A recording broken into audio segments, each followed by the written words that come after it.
The NASCAR world still doesn't know why Brad Keselowski was handed such a severe penalty, and that should change.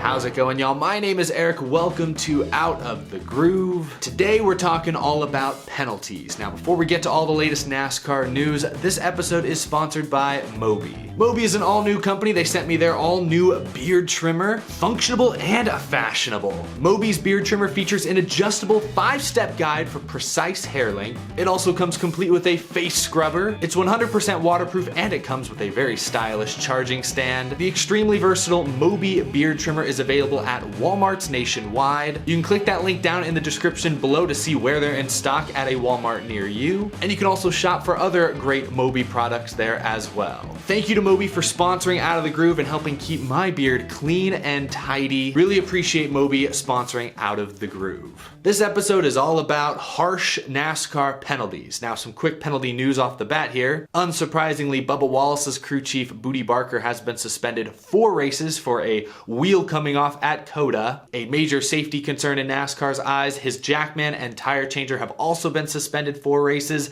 Dave Rogers will fill in as crew chief. The 23 team, I believe, is the 5th team this season to face such penalties for a wheel either coming off or coming apart during a Cup Series race. Kaz Grala was the first, but we've also seen Justin Haley, Todd Gilliland, Corey LaJoie, and their teams face similar penalties. And these are steep penalties. I understand why NASCAR has them in place. A huge bouncy wheel coming off the car at high speeds is a major safety concern. If a car hits it and sends it flying into the air, that thing could easily clear catch fence and cause serious damage. So I understand NASCAR taking this very seriously from a safety standpoint, but this year with the new car and more importantly the new single locking lug nut system, I am beginning to wonder if a 4-race suspension for the crew chief, jackman, tire, for all these different people on the team, I am starting to question whether or not that's entirely justified. Most of these teams have backup crew members kind of on standby that can be rotated in on a weekly basis, but I wonder at some point if any of these teams will begin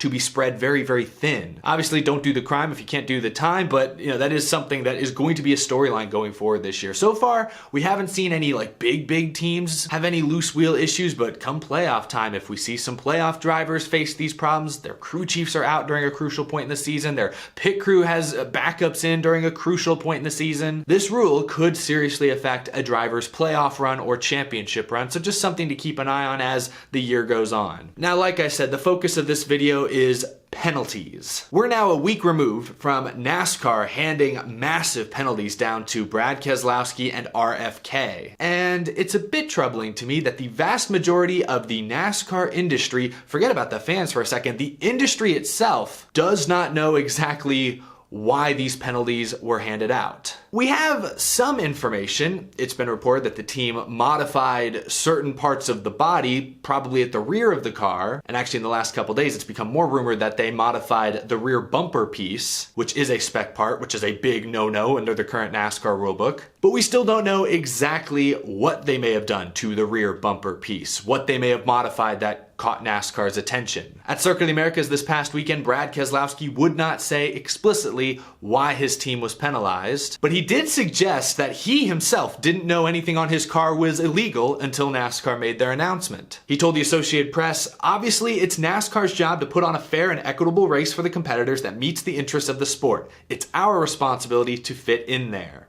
Now, some new bit of news since the last time we covered this. Roush Fenway Keselowski will have their appeal heard next Thursday, April 7th. Of course, the penalty NASCAR handed them was hefty. 100 driver owner points, 10 playoff points should they even make the playoffs. Crew chief Matt McCall was suspended 4 races and fined $100,000. One of the heftiest, if not the heftiest, individual penalties we've seen in NASCAR history. Especially when you consider 1 point today is equal to 5 points 20 years ago. Obviously, we're going to wait for the appeals process to play out and maybe more information will be revealed. But we just ran a race at Circuit of the Americas. We're running another race here at Richmond before the appeals process even begins. And it's very concerning to me that no one in the garage seems to know exactly why this team was handed down the largest penalty in recent history. Joey Logano told reporters this weekend that this whole penalty scares the hell out of everyone. Chase Elliott said they don't have to release it to the public, which I disagree with. I think they should. But I think it would be good for NASCAR to say, hey, this is what they did. If there was any gray area there, if they were fixing damage, or if there was something that was not intentional, it would be good to just learn more about the situation. Meanwhile, Kevin Harvick told reporters, if it was that big of a deal, it should be public, right? So Jenna Fryer, motorsports writer for the Associated Press, released an article a couple days ago where she called on NASCAR to reveal publicly the details of Brad Keselowski's infraction. Reading this article, it was interesting. She mentioned a detail in there. Steve Phelps, president of NASCAR, apparently told reporters he doesn't know why his competition directors haven't released that information. And she also mentioned in there that team owners Justin Marks from Trackhouse and Jeff Dickerson from Spire Motorsports have both informed their employees that they will be fired if they play outside of the rules, suggesting that some team owners, especially smaller team owners or newer team owners, are taking these penalties very, very seriously. I mentioned that article and I'll link it down in the description below. One, because I agree with it, but two, because I want to kind of add on to it. The 100-point, 10 playoff point penalty handed down to Brad Keselowski is borderline season ruining. I can't imagine being a Brad Keselowski fan right now. Like a couple weeks ago, you're sitting, a respectable 16th in points, first year with a new team and a new role, but then suddenly you're 35th in points with virtually no chance at pointing your way into the playoffs. And you still don't have a firm understanding